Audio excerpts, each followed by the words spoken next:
라클라 호텔의 그랜드 볼룸은 그 이름처럼 빛나고 있었다. 수천 개의 크리스탈로 이루어진 샹들리에 아래 최고급 샴페인 잔이 부딪히는 소리가 경쾌하게 울렸다. 대한민국 상류층이 모두 모인 듯. 단 이 공간에서 강서은은 홀로 섬처럼 서 있었다. 그녀의 관심은 화려한 드레스를 입은 사람들이나 유명 인사들이 아니었다. 그녀의 코끝을 자극하는 것은 온갖 비싼 향수들이 뒤섞여 만들어내는 불협화음이었다. 조향사로서 그녀에게는 고문에 가까운 순간이었다. 그녀는 오늘 밤의 주인공 중 한 명이었다. 국내 최대의 향수 페스티벌 코리아 퍼퓸 어워드의 신인 조향사 부문 최종 후보에 올랐기 때문이었다. 그녀의 부스에는 첫 비 퍼스트 레인 라는 이름의 향수가 단정하게 놓여 있었다. 갓 내린 비에 젖은 흙냄새와 풀잎의 싱그러움 그리고 희미한 꽃의 달콤함을 담아낸 그녀의 모든 것이 담긴 작품이었다. 어머 저기 우리 서은이 아니니. 날카로운 목소리가 그녀의 상념을 깨뜨렸다. 고개를 돌리자 온몸을 명품으로 휘감은 이모 김희진과 사촌 박소라가 경멸적인 미소를 지으며 다가오고 있었다. 이런데도 다 오고 출세했네 우리 서은이. 그깟 냄새나 맡는 게 돈이 되긴 하나 봐. 이모의 말에는 가시가 돋쳐 있었다. 부모님이 돌아가신 후 서은은 이모 집에서 더부살이를 하며 온갖 구박을 견뎌야 했다. 그녀의 유일한 재산인 돌아가신 아버지가 남겨주신 작은 주택과 그 안에 딸린 향료 연구실마저 호시탐탐 노리는 사람들이었다. 이모 소라, 여긴 어떻게. 소라 약혼자인 오 상무가 VIP로 초대해줬지. 너처럼 구석자리 차지하는 사람이랑은 급이 다르단다. 박소라는 손가락에 다이아몬드 반지를 과시하듯 매만지며 말했다. 그녀의 약혼자는 신흥 IT 기업의 상무인 오진석이었다. 서은은 더 이상 대꾸할 가치를 느끼지 못하고 고개를 돌렸다. 바로 그때 장내에 잠시 소란이 일었다. 거대한 아우라를 뿜어내는 한 남자가 등장했기 때문이었다. 대한민국 최고의 코스메틱 기업 아우라 그룹의 총수 한이준이었다. 그는 이번 행사의 특별 심사위원이었다. 주변의 모든 소음이 그를 중심으로 멎는 듯 했다. 그는 사람들의 인사를 받는 둥 마는 둥 하며 무심한 표정으로 전시된 향수들을 훑어보고 있었다. 그의 발걸음이 서은의 부스 앞에서 멈췄다. 그는 첫 비에 시향지를 들어 말없이 향을 맡았다. 그의 무표정한 얼굴에 아주 희미한 그러나 분명한 흥미의 빛이 스쳐 지나가는 것을 서은은 놓치지 않았다. 그녀의 심장이 세차게 뛰기 시작했다. 저 남자에게 인정받는다면. 하지만 그녀의 희망은 곧 산산조각 났다. 시상식이 시작되기 직전 이모 김희진이 괴성을 지르며 무대 앞으로 달려나갔다. 여러분, 제 말 좀 들어보세요. 저 파렴치한 계집애의 실체를 모두 알아야 합니다. 김희진은 삿대질을 하며 서은을 가리켰다. 장내의 모든 시선이 순식간에 서은에게로 향했다. 저기 저 강서은이 제 딸 소라의 약혼자를 꼬드겨서 집안을 풍비박산 내려 하고 있습니다. 저 순진한 얼굴, 뒤에 숨겨진 불효우 같은 년이라고요. 이모는 오진석 상무의 팔을 붙들고 늘어지며 오열하기 시작했다. 오진석은 당황한 기색이 역력했고 박소라는 옆에서 슬픈 여주인공처럼 눈물을 뚝뚝 흘렸다. 완벽하게 짜인 연극이었다. 세상에, 저렇게 안 봤는데 남자 뺏는 불륜녀였어. 순식간에 서은은 촉망받는 신인 조향사에서 상간녀로 추락했다. 기자들이 냄새를 맡고 벌떼처럼 그녀에게 달려들었다. 수십 개의 카메라 플래시가 무자비하게 그녀의 얼굴 위에서 터졌다. 사실입니까? 강서은 씨, 오진석 상무와는 어떤 관계죠? 이모를 상대로 이런 짓을 벌인 이유가 뭡니까? 세상이 무너지는 것 같았다. 머릿속이 하얗게 비었고 아무 소리도 들리지 않았다. 억울함과 배신감의 눈물이 차올랐지만 울면 인정하는 꼴이 될 것 같아 아래 십술만 피가 나도록 깨물었다. 그녀는 거대한 파도에 휩쓸린 조각배처럼 그 자리에서 완전히 고립되었다. 바로 그 절망의 순간이었다. 그녀를 둘러싼 인파가 홍해처럼 갈라졌다. 한이준이었다. 그는 성큼성큼 걸어와 미동도 못하고 서 있는 서은의 어깨에 자신의 재킷을 벗어 덮어주었다. 그리고는 단단한 팔로 그녀의 허리를 감아 자신의 곁으로 바싹 끌어당겼다. 서은의 코끝에 그의 차갑지만 안정감을 주는 체향이 훅 끼쳐왔다. 그는 기자들을 향해 얼음장처럼 차가운 목소리로 말했다. 소란이 좀 과하군. 그의 목소리 하나에 미친 듯이 터져 나오던 셔터 소리가 거짓말처럼 잦아들었다. 뭔가 오해가 있는 모양인데 한희준은 서은을 품에 안은 채 장내의 모든 사람들을 향해 선포했다. 그의 목소리는 낮았지만 강당 전체를 압도했다. 이 여자는 다른 남자를 쳐다볼 시간이 없어. 내 약혼녀로서 해야 할 일이 아주 많거든. 정적, 숨막히는 정적이 강당을 지배했다. 기자들은 입을 떡 벌린 채 아무 말도 하지 못했다. 이모 김희진과 사촌 박소라는 귀신이라도 본 듯한 표정으로 굳어버렸다.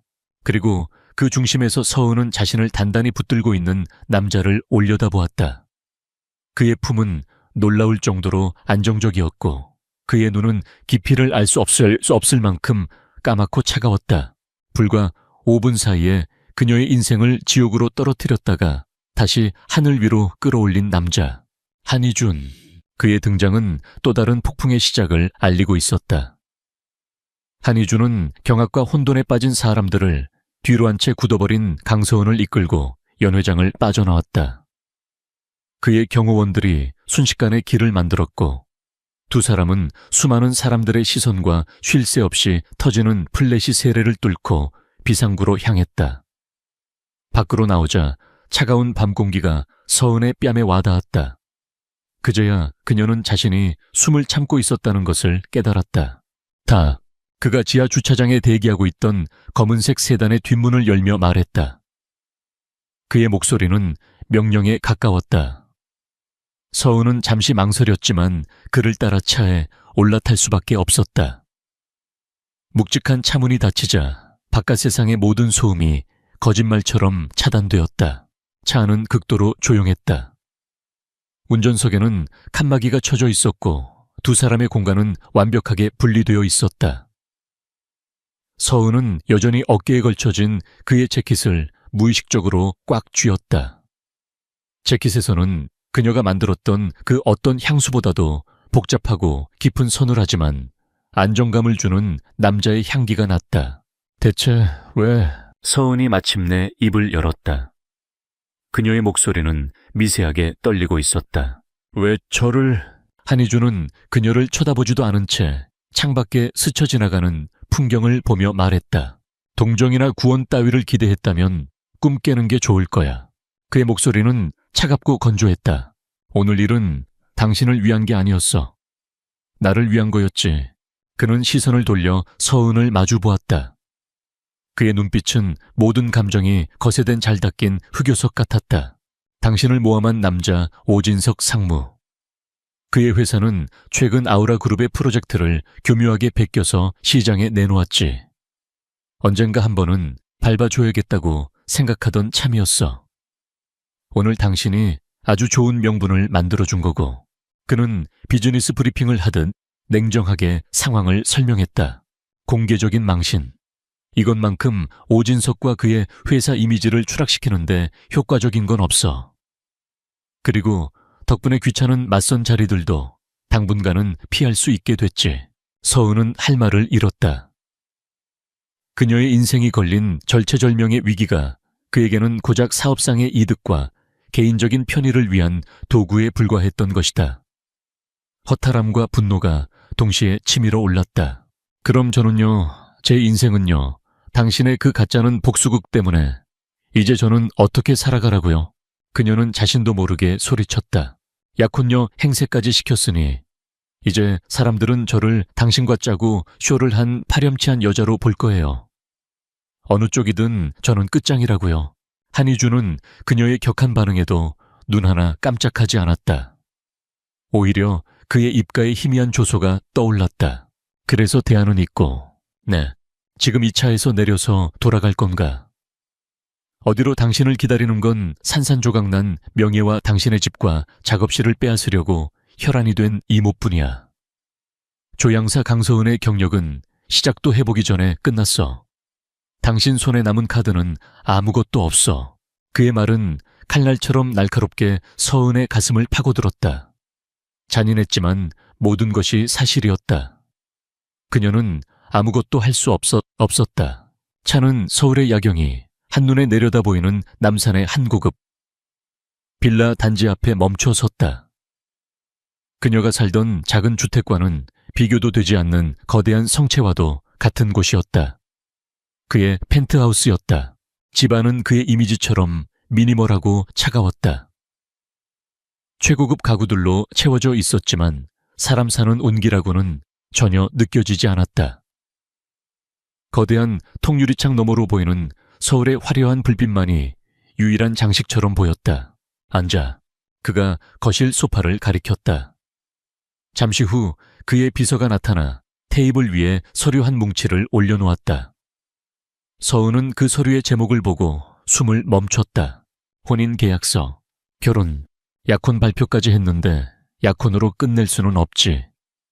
대중은 더 확실한 걸 원해. 1년간의 계약 결혼이다. 한희주는 다리를 꼬고 소파 깊숙이 몸을 묻으며 조건을 제시했다. 계약 기간 동안 당신은 내 아내 역할을 수행한다. 대외적으로 완벽한 부부의 모습을 보여줘야 해. 그 대가로 나는 당신의 모든 것을 책임진다.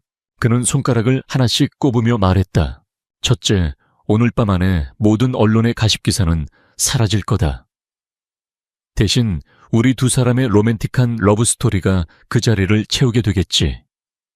둘째, 당신 이모가 2번 다시 당신과 당신 부모님의 유산에 접근하지 못하도록 법적으로 완벽하게 막아주겠다. 셋째, 이 집에서 지내며 아우라 그룹의 지원 아래 당신의 조향 연구를 계속할 수 있도록 해주지. 최고의 시설과 최상급의 향료를 제공하겠다. 그가 내건 조건은 거부할 수 없을 만큼 매력적이었다. 특히 부모님의 유산인 집과 연구실을 지킬 수 있다는 것, 그리고 조향사로서의 꿈을 이어갈 수 있다는 것은 그녀가 가장 원하던 것이었다. 대신 당신은 내게 완벽하게 복종해야 해. 내 허락 없이는 어떠한 단독 행동도 금지야. 그리고 가장 중요한 것, 그의 눈빛이 차갑게 빛났다. 서로에게 어떠한 감정도 기대하지 않는다. 이건 철저한 비즈니스일 뿐이야. 감정적인 소모는 딱 질색이거든.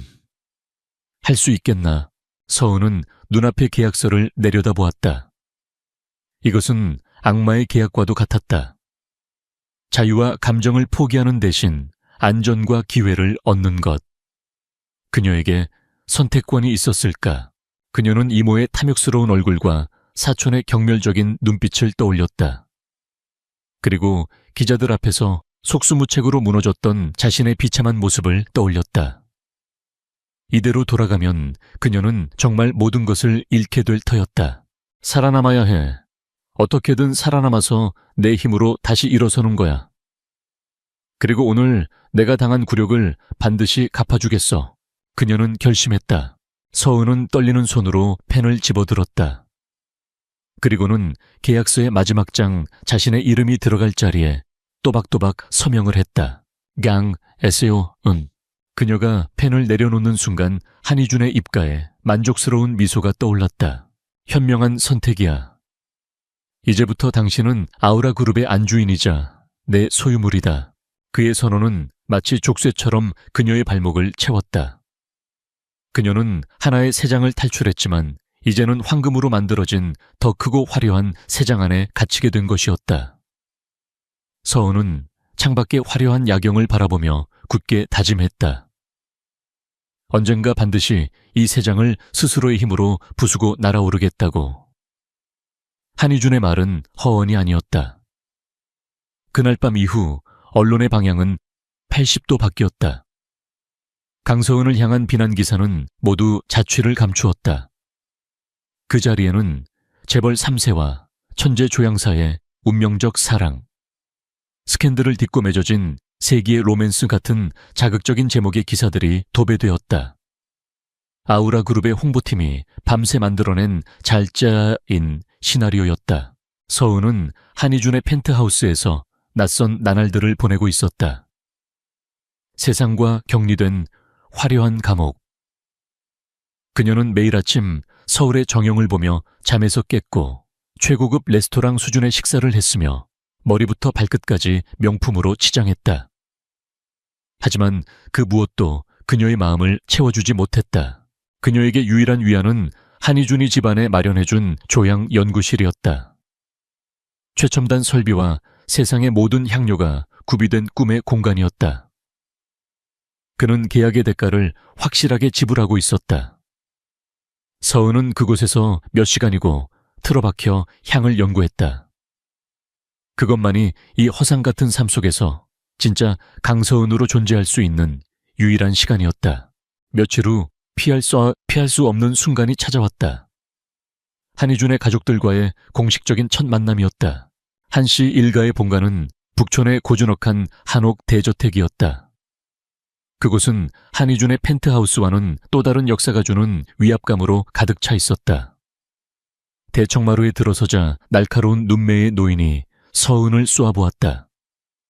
아우라 그룹의 창업주이자 살아있는 전설 한 회장이었다. 네가 그 아이냐? 한 회장의 목소리는 낮았지만 그 안에는 사람을 꿰뚫어 보는 듯한 힘이 있었다. 처음 뵙겠습니다, 회장님. 강서은이라고 합니다. 서은은 허리를 깊이 숙였다. 한희준은 그녀의 옆에 서 있었지만 어떤 도움도 줄 생각이 없는 듯 보였다. 이건 역시 그녀가 통과해야 할 시험이라는 무언의 압박이었다. 들리는 소문이 아주 요란하던데. 우리 이준이가 뭐가 부족해서 너 같은 애를. 차가운 목소리가 대화를 끊었다. 한희준의 고모이자 아우라 그룹의 계열사 사장인 한채린이었다. 그녀는 노골적인 경멸의 시선으로 서은을 위아래로 훑었다. 네가 우리 집안에 들어와서 무슨 짓을 할지 누가 알겠니?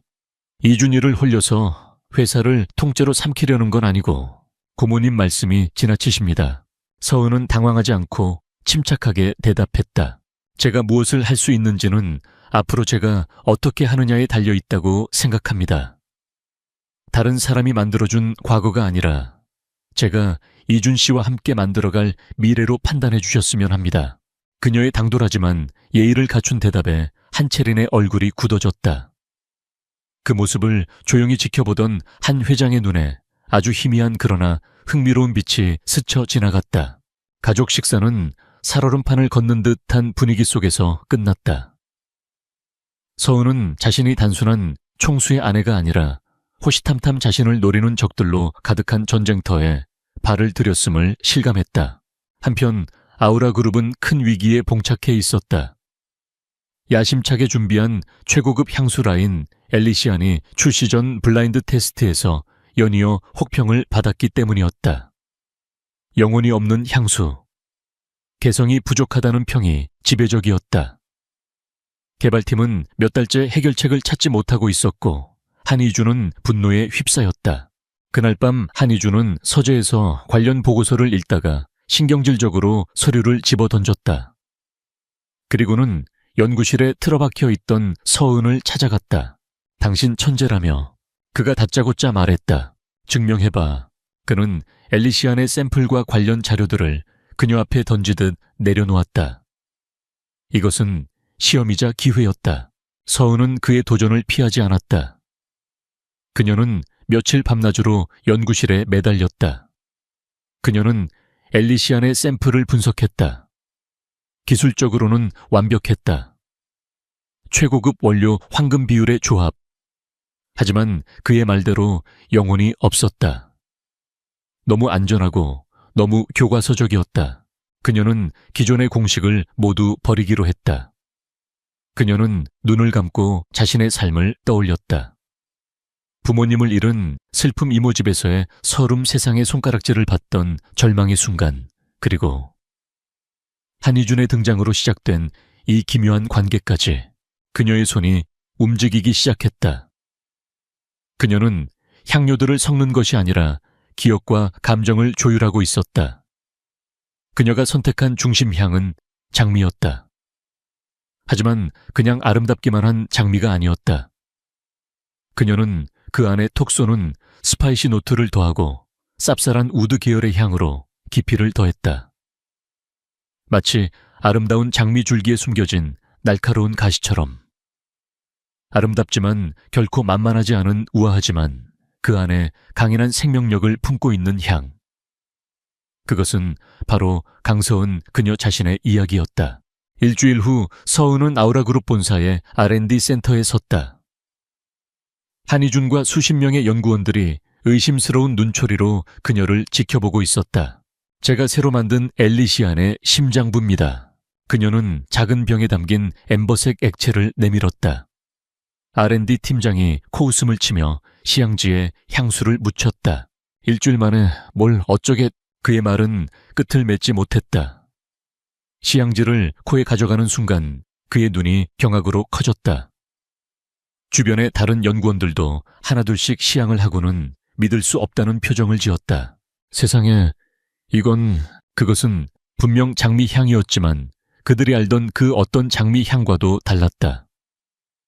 첫 향은 매혹적으로 달콤했지만 곧이어 톡 쏘는 듯한 스파이시한 향이 감각을 자극했다.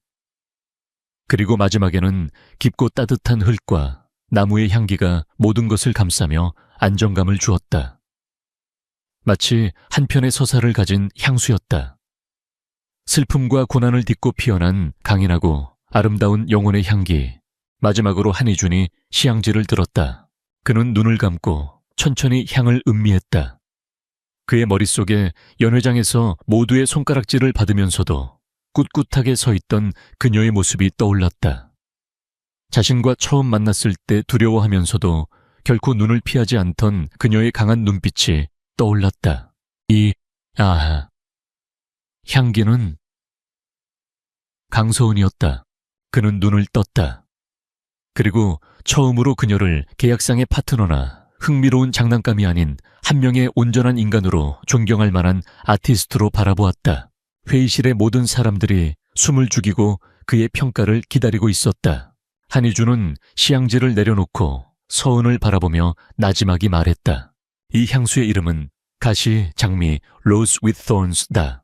그것은 칭찬이었고 인정이었다. 그리고 어쩌면 그가 자신도 모르는 사이에 느끼기 시작한 새로운 감정의 첫 표현일지도 몰랐다. 두 사람 사이의 차가운 계약 관계에 누구도 예상치 못했던 뜨거운 감정의 균열이 생겨나고 있었다. 아우라 그룹이 신제품 가시장미의 출시를 공식적으로 발표하자 시장의 반응은 폭발적이었다. 총수의 피앙세이자 베일에 쌓인 천재 조향사 강서은의 데뷔작이라는 스토리는 그 어떤 마케팅보다도 강력했다. 출시 전부터 예약 주문이 쇄도했고 강서은이라는 이름은 순식간에 뷰티 업계에서 가장 뜨거운 아이콘으로 떠올랐다. 이 눈부신 성공은 누군가에게는 지옥의 불길과도 같은 고통이었다. 허름한 빌라 김희진은 TV 뉴스에 나오는 서은의 얼굴을 보며 손톱을 물어뜯고 있었다. 옆에 있던 박소라는 신경질적으로 리모컨을 집어던졌다. 저 기집애 이제 아주 하늘 높은 줄 모르고 날뛰네. 엄마 이대로 그냥 둘 거야. 저녀는 저렇게 잘 나가는데 우리는 이게 뭐야. 오진석, 그 인간은 파혼하자마자 연락도 안 되고 친구들도 다 나를 비웃는다고. 시끄러워. 김희진이 날카롭게 소리쳤다. 그녀의 얼굴은 질투와 증오로 흉하게 일그러져 있었다. 첫 번째 계획의 실패는 그녀에게서 많은 것을 앗아갔다. 사교계에서의 평판, 경제적인 안정, 그리고 딸의 혼사까지. 이 모든 것이 강서은 때문이었다. 저 년이 가진 모든 걸 빼앗아 와야 해. 아주 뿌리째 뽑아서 다시는 재기할 수 없도록 짓밟아 줘야지. 김희진의 눈이 번뜩였다. 그녀에게는 아직 비장의 카드가 남아있었다. 소라야, 너 기억나니? 내 죽은 외삼촌. 그러니까 서은이 아빠가 평생을 바쳐 만들었다는 그 향수 비법 노트. 그게 뭐, 그 안에 전설적인 향수 달빛 정원의 레시피가 들어있어. 업계 사람이라면 누구나 탐내는 부르는 게 값인 그런 물건이지. 서은이 아빠는 그걸 자기 딸한테만 물려줬어. 지금 그 노트는 분명 서은이가 살던 그 낡은 집에 있을 거야. 김희진의 입가에 교활한 미소가 번졌다. 그 노트만 우리 손에 들어오면 모든 걸 뒤집을 수 있어. 며칠 후 김희진은 서은에게 전화를 걸었다. 그녀는 수화기 너머로 눈물을 흘리며 지난날의 잘못을 모두 뉘우친다는 듯한 연기를 펼쳤다. 서은아 이모가 정말 죽을 죄를 지었다. 잠시 눈이 멀어서 네가 부모님 없이 고생한 걸 생각하면 가슴이 찢어지는구나. 다른 건 바라지도 않아. 그냥 내 부모님 유품이라도 정리하게 그 집에 한 번만 들어가게 해주면 안 될까? 서은은 잠시 망설였다. 이모의 저희가 의심스러웠지만 한편으로는 연민의 감정이 들기도 했다. 그리고 이 기회에 그녀와의 관계를 완전히 정리하고 싶었다. 알았어요. 대신 저랑 같이 가셔야 해요. 1시간만 드릴게요. 다음 날 서은은 김희진과 함께 부모님의 유산인 낡은 주택으로 향했다. 집 안 곳곳에는 부모님과의 추억이 깃들어 있었다. 서은이 잠시 상념에 잠긴 사이 김희진은 재빠르게 서재로 향했다. 그리고는 책장 뒤 비밀 공간에 숨겨져 있던 낡은 가죽 커버의 노트를 몰래 훔쳐 자신의 가방에 숨겼다.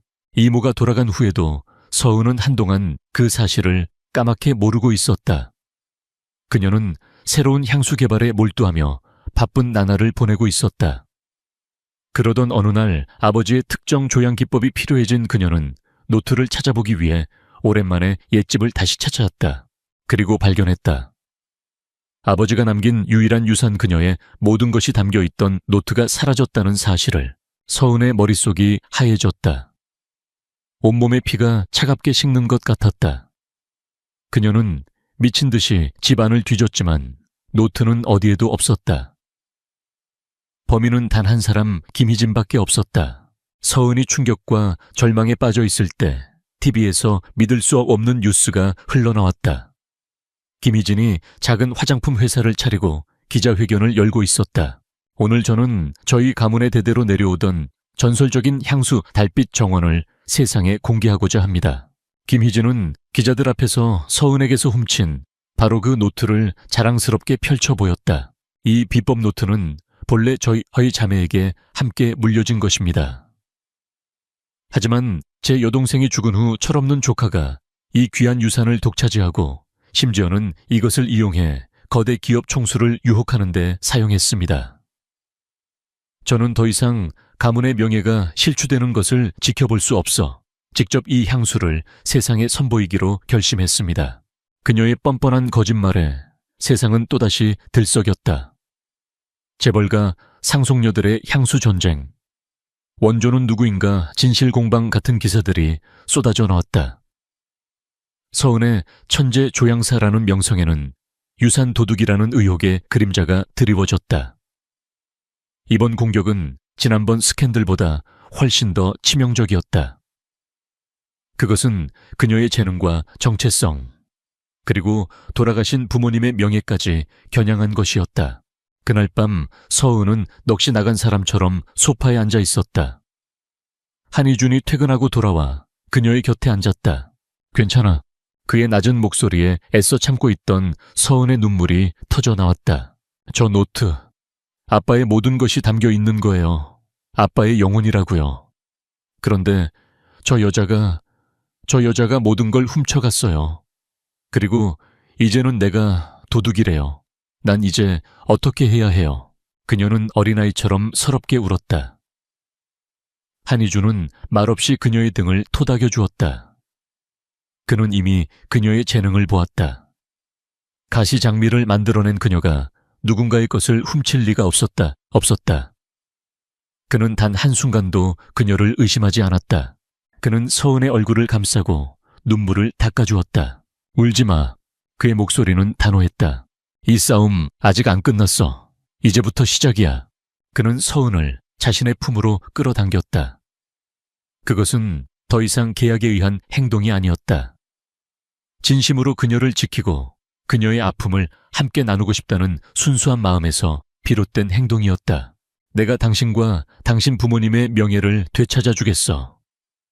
감히 내 사람을 건드린 대가가 무엇인지 세상에 똑똑히 보여줄 테니까. 그의 눈에서 차가운 분노가 이글거렸다. 새로운 전쟁의 서막이 올랐다. 이제는 두 사람의 모든 것을 건 향기를 둘러싼 숙명의 대결이 시작될 참이었다. 한이준의 품에서 한참을 울고 난 후 강서은은 눈물을 닦고 고개를 들었다. 그녀의 눈은 붉게 충혈되어 있었지만 더 이상 절망의 빛은 없었다. 그 자리에는 모든 것을 되찾고야 말겠다는 차갑고 단단한 결의가 서려 있었다. 어떻게 하면 되죠? 그녀의 질문에 한이준은 만족스러운 미소를 지었다. 그는 그녀의 나약함이 아니라 그 안에 숨겨진 강인함을 사랑했다. 우선 적을 정확히 알아야지. 그날 밤 한이준의 펜트하우스 서재는 다시 한번 전쟁 지휘 본부가 되었다.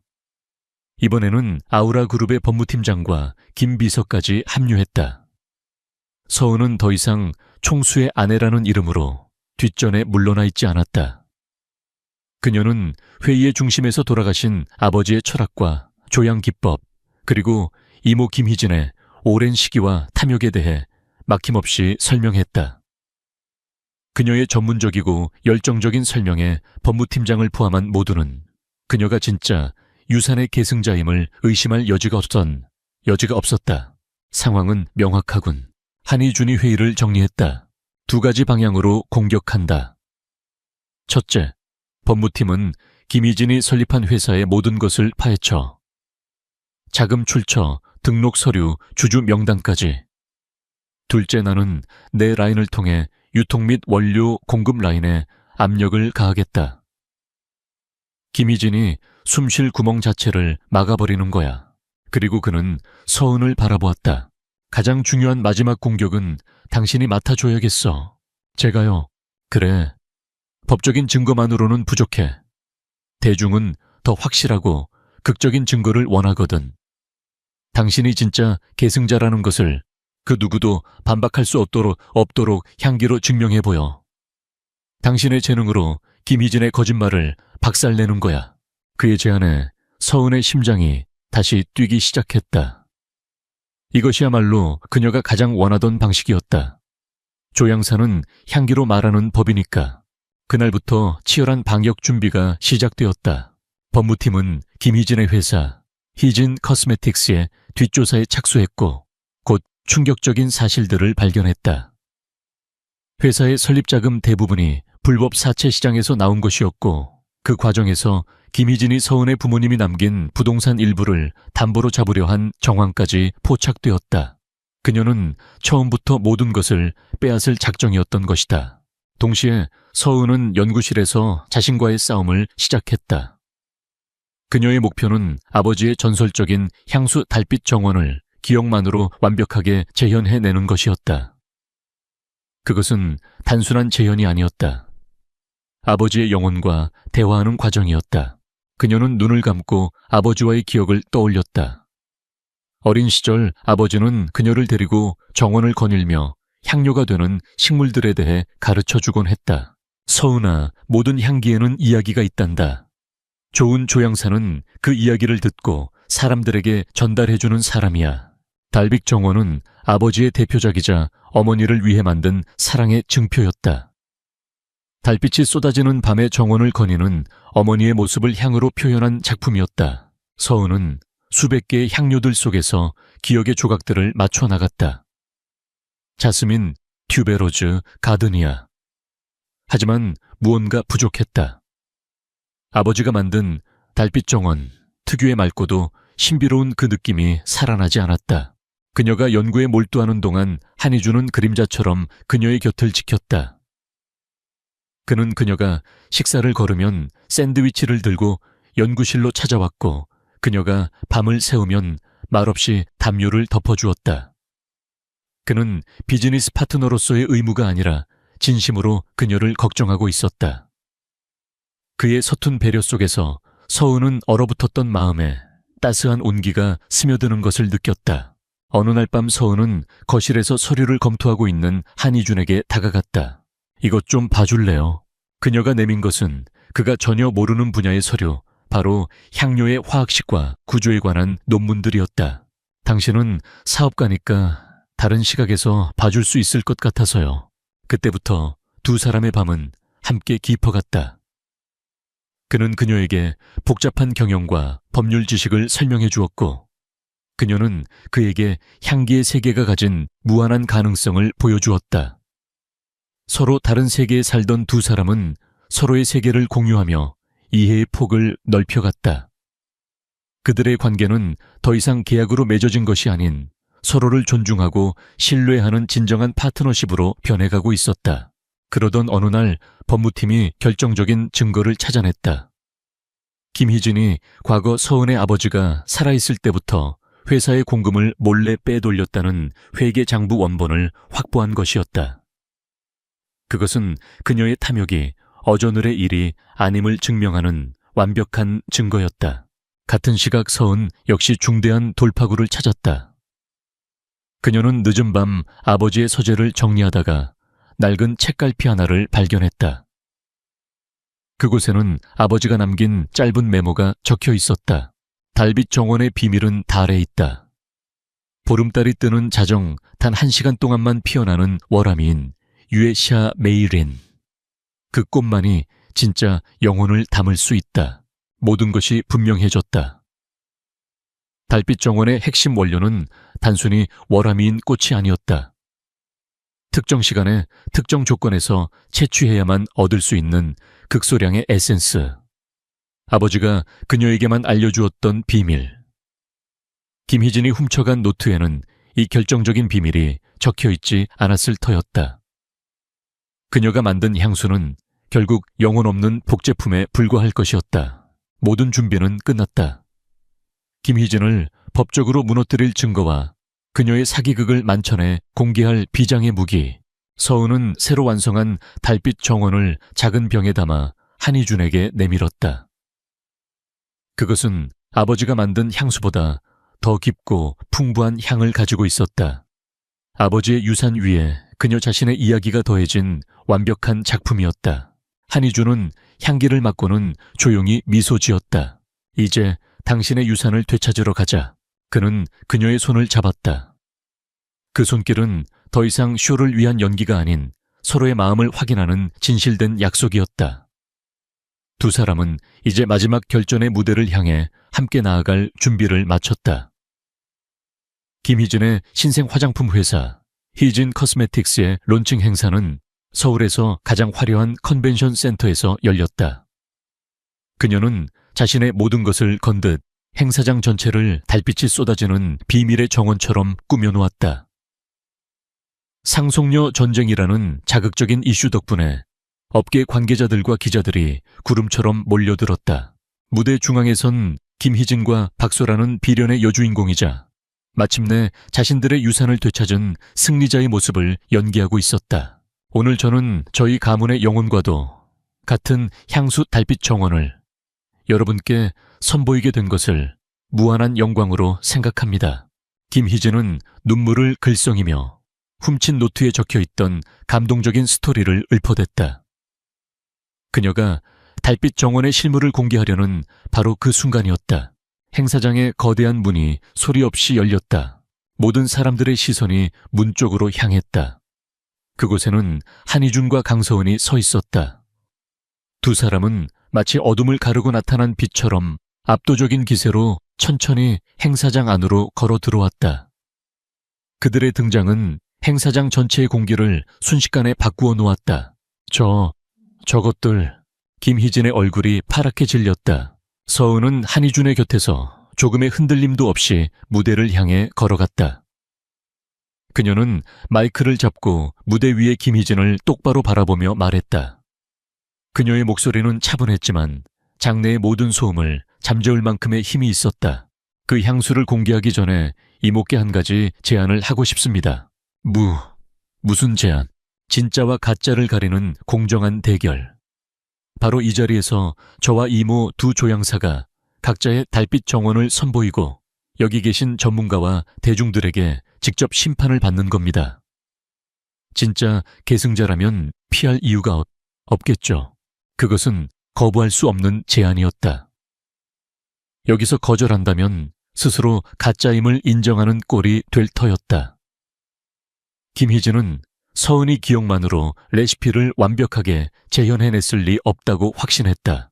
그녀는 이것이 서은을 대중 앞에서 완전히 끝장낼 수 있는 절호의 기회라고 생각했다. 좋아, 어디 한번 해보시지. 누가 진짜고 누가 도둑인지 오늘 이 자리에서 똑똑히 가려주마. 그렇게 세기의 향수 대결이 시작되었다. 먼저 김희진이 자신의 달빛 정원을 선보였다. 아름다운 보틀에 담긴 향수는 즉시 시향사들과 기자들에게 전달되었다. 향기를 맡은 사람들의 반응은 나쁘지 않았다. 아름다운 향이군. 클래식한 플로럴 계열의 정수야. 확실히 명품의 반열에 오를 만한 퀄리티인데 저명한 향수 비평가들의 긍정적인 평가에 김희진의 어깨가 으쓱 올라갔다. 그녀는 승리를 확신하며 서은을 향해 조롱의 미소를 보냈다. 이제 강서은의 차례였다. 그녀는 무대 위로 올라섰다. 하지만 그녀는 향수병부터 내밀지 않았다. 대신 아버지에 대한 이야기를 시작했다. 저희 아버지는 늘 말씀하셨습니다. 향수는 단순한 화학적 조합이 아니라 기억과 감정을 담는 그릇이라고. 달빛 정원은 아버지가 어머니를 위해 바친 사랑의 시였습니다. 그녀의 진심 어린 이야기에 장내는 숙연해졌다. 그녀는 이야기가 끝난 후 자신이 만든 달빛 정원을 사람들에게 선보였다. 사람들이 그녀의 향수를 시향하는 순간 장내의 공기가 다시 한번 바뀌었다. 세상에, 이럴 수가. 탄성이 여기저기서 터져나왔다. 두 향수는 분명 같은 뿌리에서 나왔지만 전혀 다른 깊이를 가지고 있었다. 김희진의 향수가 아름다운 그림이었다면 서은의 향수는 살아 숨쉬는 정원 그 자체였다. 신비롭고 몽환적이며 맞는 순간 사람의 영혼을 끌어당기는 마법 같은 힘이 있었다. 한 비평가가 벌떡 일어나 외쳤다. 믿을 수 없군 이 향기에는. 생명이 요하 있어. 김희진 사장의 향수에서는 느낄 수 없었던 살아있는 영혼이 느껴진단 말이야. 서은은 부드럽게 미소 지으며 그 비밀을 공개했다. 달빛 정원의 영혼은 월화미인 꽃에서 나옵니다. 하지만 그냥 월화미인이 아닙니다. 제 아버지는 제게만 그 비밀을 알려주셨습니다.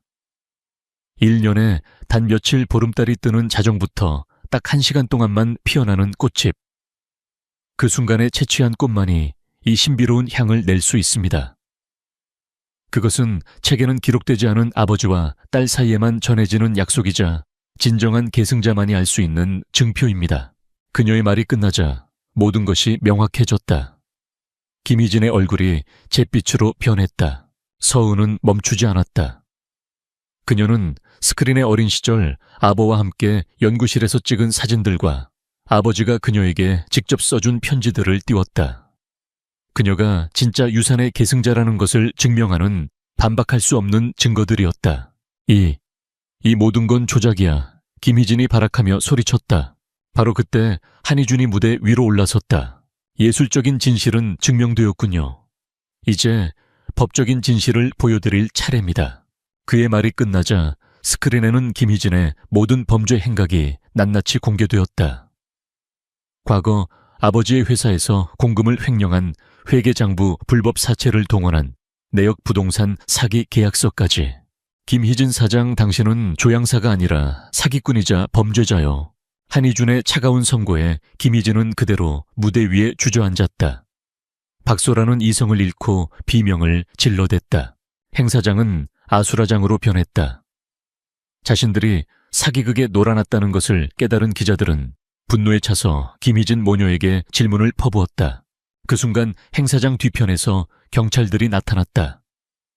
한희준의 법무팀이 미리 신고를 해둔 것이었다. 사기 및 지적재산권 침해 혐의로 김희진 씨를 체포합니다. 김희진은 경찰들에게 양팔을 붙들린 채 허망한 표정으로 끌려나갔다. 그녀의 화려했던 야망은 처참한 범죄극으로 막을 내렸다. 모든 것이 끝났다. 서은은 무대 중앙에 서서 텅 빈 눈으로 그 모습을 바라보았다. 기쁨보다는 슬픔과 허탈함이 더 컸다. 한희준이 그녀의 곁으로 다가와 그녀의 어깨를 감싸 안았다. 다 끝났어. 그의 따뜻한 위로에 서은은 그의 품에 기대어 참았던 눈물을 흘렸다.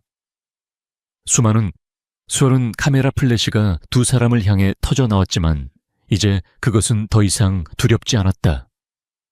그의 곁이라면 그 어떤 폭풍우도 이겨낼 수 있을 것 같았다. 숙명의 대결은 끝났다. 그리고 두 사람은 승리자가 되어 함께 서 있었다. 조향사들의 대결 이후 세상은 한동안 강서은의 이야기로 떠들썩했다. 김희준은 사기 횡령 지적 재산권 침해 등 수많은 혐의로 법의 심판을 받고 죗값을 치르게 되었다. 박소라 역시 공범 혐의로 조사를 받은 후 사회적으로 완전히 매장되어 어두운 삶을 살아가게 되었다. 반면 강서은은 역경을 딛고 일어선 천재 아티스트이자 자신의 명예를 스스로 되찾은 강인한 여성의 상징이 되었다. 아우라 그룹에서 정식으로 출시된 그녀의 달빛 정원과 가시장미는 출시와 동시에 기록적인 판매고를 올리며 강서은 신드롬을 일으켰다. 모든 폭풍이 지나가고 서은은 비로소 평화를 되찾았다. 그녀는 부모님이 남겨주신 옛집으로 돌아왔다. 정원에는 그녀가 어릴 때 아버지와 함께 심었던 꽃들이 여전히 아름답게 피어 있었다. 그녀는 아버지의 연구실에 앉아 햇살 아래 먼지가 반짝이는 것을 보며 깊은 안도감을 느꼈다. 마침내 그녀는 부모님의 유산을 그리고 자신의 영혼을 지켜낸 것이다. 모든 것이 제자리를 찾은 듯 했다. 하지만 단 한 가지 아직 해결되지 않은 가장 중요한 문제가 남아 있었다. 바로 한이준과의 관계였다. 두 사람을 묶고 있던 계약은 이제 아무런 효력이 없었다. 이모의 위협은 사라졌고 대외적으로 부부 행세를 할 필요도 없어졌다. 계약서에 명시된 1년의 기간은 아직 남아 있었지만 그것은 이제 텅 빈 껍데기에 불과했다. 그 생각은 서은의 마음을 무겁게 짓눌렀다. 계약이 끝나면 이 모든 것이 사라지는 걸까? 그의 펜트하우스, 그의 연구실, 그리고 그의 곁. 상상만으로도 가슴 한구석이 시려왔다. 그녀는 깨달았다. 자신이 언제부터인가 이 계약 관계가 영원하기를 바라게 되었다는 것을. 그날 오후 한희준이 그녀의 집 정원으로 찾아왔다. 그는 평소의 냉철한 CEO가 아닌 편안한 차림의 한 남자로서 그녀의 곁에 섰다. 이제 다 끝났군. 그가 나지막이 말했다. 네, 전부 당신 덕분이에요. 정말 고마워요. 아, 네. 그는 잠시 침묵하더니 어렵게 입을 열었다. 강서은 씨, 우리의 계약은 이제 끝났어. 당신은 이제 자유야. 원한다면 언제든 떠나도 좋아. 물론 당신의 조향사로서의 활동은 아우라 그룹에서 끝까지 지원할 거요. 그의 말은 지극히 합리적이고 이성적이었다. 하지만 그 말을 하는 그의 눈빛은 미세하게 흔들리고 있었다. 서은은 심장이 쿵 떨어지는 것 같았다. 떠나도 좋다는 그의 말이 마치 이별 통보처럼 들렸다. 그게 당신이 원하는 건가요? 내가 떠나는 거. 서은이 떨리는 목소리로 물었다. 그녀의 질문에 한희준은 더 이상 자신의 감정을 숨길 수 없었다. 그가 쓰고 있던 이성의 가면이 무너져 내렸다. 아니, 그가 단호하게 말했다. 아니, 그건 내가 원하는 게 아니야. 단 하루도 단 한순간도 당신이 내 곁을 떠나는 것을 원한 적 없어. 그는 그녀에게 다가가 그녀의 두 어깨를 부드럽게 감쌌다. 처음에는 분명 비즈니스였어. 당신의 재능을 이용하고 내 목적을 이루기 위한 수단이었지. 하지만 당신을 알아갈수록 당신의 아픔과 강인함을 볼수록 나도 모르는 사이에 당신에게 빠져들고 있었어. 계약 파트너가 아니라 한 여자로서 당신을 사랑하게 됐다고. 그의 진심 어린 고백에 서은의 눈에 눈물이 차올랐다. 그것은 슬픔의 눈물이 아닌 기쁨과 감격의 눈물이었다. 나는 세상이 모두 나에게 등을 돌렸을 때 내 편이 되어준 당신을 믿었어요. 강압적이고 제멋대로지만 누구보다 따뜻했던 당신의 진짜 모습을 보았어요. 나도 당신을 사랑해요, 한희준 씨. 서로의 마음을 확인한 순간 두 사람은 세상을 다 가진 듯 서로를 끌어안았다. 더 이상 계약도 계산도 없는 오직 순수한 사랑만이 그들을 감싸고 있었다. 한희준은 주머니에서 낡은 계약서 한 장을 꺼냈다. 그가 보는 앞에서 서은은 그 계약서를 갈갈이 찢어버렸다. 과거의 족쇄가 바람에 흩날리며 사라졌다. 한희준은 그녀의 손을 잡고 반지가 없던 그녀의 손가락에 입을 맞추었다. 강서은, 나와 결혼해주겠어. 계약이 아닌 진짜 내 아내가 되어줘. 서은은 눈물을 흘리며 세상에서 가장 행복한 미소로 고개를 끄덕였다. 1년 후 두 사람은 서은의 집 정원에서 작은 결혼식을 올렸다. 화려한 하객도 언론도 없었다. 오직 한 회장과 몇몇의 가까운 지인들만이 그들의 새로운 시작을 축복해 주었다. 서은은 이제 명실상부한 아우라 그룹의 안주인이자 세상을 매혹시키는 천재 조향사가 되었다. 그녀는 더 이상 누군가의 동정이나 보호를 필요로 하는 연약한 여자가 아니었다. 그녀는 자신의 능력으로 사랑과 명예를 모두 쟁취한 당당하고 아름다운 여자였다. 그녀는 진정한 하우문 부인이 되었다. 그것은 돈이나 계약으로 얻어진 자리가 아닌 서로에 대한 깊은 사랑과 존중으로 쌓아 올린 세상에서 가장 향기로운 이름이었다. 결혼식 날 오후 두 사람은 정원에 나란히 앉아 새로 만들 향수에 대해 이야기했다. 그 향수의 이름은 영원 이터니티, 차가운 계약으로 시작되었지만 마침내 영원한 사랑으로 완성된 그들의 이야기를 담은 향수였다. 서울의 심장 강남의 밤은 꺼지지 않는 인공의 태양처럼 휘황찬란했다. 그 중에서도 가장 밝게 빛나는 곳은 단연코 셀레스티얼 호텔이었다.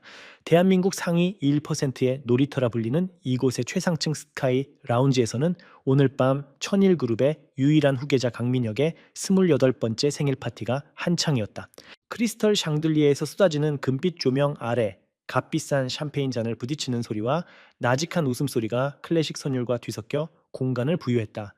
파티에 초대된 이들은 모두 이름만 대면 알만한 재계 인사들과 유명 연예인들 사교계의 명사들이었다. 그들은 하나같이 최고급 명품으로 치장한 채 서로의 부와 권력을 과시하며 가식적인 미소를 나누고 있었다. 하지만 이 화려한 파티의 주인공인 강민혁의 표정은 지루함으로 가득했다. 그는 이탈리아 장인이 한 땀 한 땀 수놓은 실크 셔츠를 입고 최고급 가죽 소파에 비스듬히 기댄 채 눈앞에 펼쳐진 광경을 경멸 어린 시선으로 훑어보고 있었다. 그의 날카로운 턱선과 오만한 눈매는 그가 가진 부와 관련없는 권력만큼이나 사람을 압도하는 힘이 있었다. 미녀가 생일 축하한다. 이 자식 주인공이 표정이 왜 그래? 어깨동무를 해오며 말을 건 사람은 그의 오랜 친구이자 또 다른 재벌가의 자제인 박지훈이었다. 지겹다 지훈아. 매년 똑같은 얼굴들, 똑같은 아첨들. 차라리 클럽에서 노는 게 더 재밌겠어. 민혁은 샴페인 잔을 단숨에 비우며 퉁명스럽게 대꾸했다. 그의 안중에 이 파티는 자신의 부와 지위를 확인하는 연례 행사일 뿐 그 이상의 의미는 없었다. 사람들은 강민혁이라는 인간이 아닌 천일그룹의 후계자라는 타이틀에 고개를 조아릴 뿐이었다. 에이 그래도 네 생일인데 즐겨야지. 저기 봐 톱스타. 민서희가 계속 너한테 눈길 주는 거지 안 보여? 오늘 밤 외롭지는 않겠는데? 지훈이 짓궂게 웃으며 턱짓으로 한쪽을 가리켰다. 화려한 드레스를 입은 여배우가 그에게 매혹적인 미소를 보내고 있었다. 하지만 민혁은 눈길 한번 주지 않고 손목에 찬 파텍 필립 시계를 확인했다. 약속된 시간보다 10분이나 지나 있었다. 그딴 것보다 내가 주문한 시계는 대체 언제 오는 거야? 스위스에서 직접 공수해온 리미티드 에디션인데 이런 날짜 하나 제대로 못 맞추나. 그의 목소리에 짜증이 가득 묻어났다. 비서 김 실장이 땀을 뻘뻘 흘리며 다가와 허리를 숙였다. 조회송합니다 도련님. 지금 폭우 때문에 교통이 마비 상태라고 합니다. 배송 기사님과 계속 연락은 하고 있는데 조금만 더 기다려주시면. 조금만 내가 기다리는 거 싫어하는 거 몰라. 돈을 얼마를 줬는데 비가 온다고 늦어 핑계도 가지가지군. 당장 퀵서비스 업체 사장 바꾸고 그 배송 기사라는 작자는 내 눈앞에 보이면 가만두지 않겠다고 전해. 민희혁의 싸늘한 말에 김 실장의 얼굴이 하얗게 질렸다. 그는 더 이상 변명할 엄두도 내지 못한 채 그저 고개를 숙이고 물러설 뿐이었다. 강민혁에게 타인의 사정이란 고려의 대상조차 되지 못했다. 세상은 언제나 그를 중심으로 돌아가야만 했다. 같은 시각 셀레스티얼 호텔에서 불과 몇 킬로미터 떨어진 아스팔트 도로 위에서는 또 다른 세상이 펼쳐지고 있었다. 장대비가 하늘의 구멍이라도 뚫린 듯 쏟아져 내리고 있었다. 와이퍼가 쉴 새 없이 움직여도 흐릿한 시야는 좀처럼 확보되지 않았다. 낡은 배달용 스쿠터의 작은 엔진이 금방이라도 꺼질 듯 위태로운 소리를 냈다. 헬멧 속에서 서연우는 거친 숨을 몰아쉬었다. 온몸은 이미 비에 흠뻑 젖어 차가운 한기가 뼛속까지 스며들었다. 방수 기능이 거의 사라진 낡은 우비는 제 역할을 하지 못한 지 오래였다. 스마트폰 배달 앱 화면에는 배달 지연을 알리는 붉은색 경고 메시지가 깜빡이고 있었다. 고객의 주소지는 강남 셀레스티얼 호텔. 이 비를 뚫고 가기에는 너무나 멀고 험난한 길이었다. 조금만 더 힘내자. 연우는 속으로 되뇌며 스쿠터 핸들을 꽉 잡았다. 관자놀이개에 자리한 희미한 흉터가 빗물에 젖어 서늘하게 느껴졌다. 비 오는 날이면 의뢰 그랬듯 10년 전 그날의 끔찍했던 기억이 희미한 통증과 함께 되살아나려 했다. 그녀는 고개를 세차게 저어 불길한 상념을 쫓아냈다. 지금은 감상에 젖어 있을 때가 아니었다. 병원에 입원해 계신 어머니의 수술비, 그리고 이번 학기 등록금. 24살의 연우에게는 잠시도 쉬어갈 틈이 없었다. 명문대에 합격했을 때만 해도 장밋빛 미래가 펼쳐질 줄 알았다.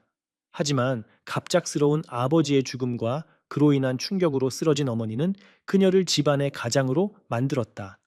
낮에는 강의실에서 책과 씨름하고 밤에는 차가운 아스팔트 위를 달리며 그녀는 위태로운 현실을 버텨내고 있었다.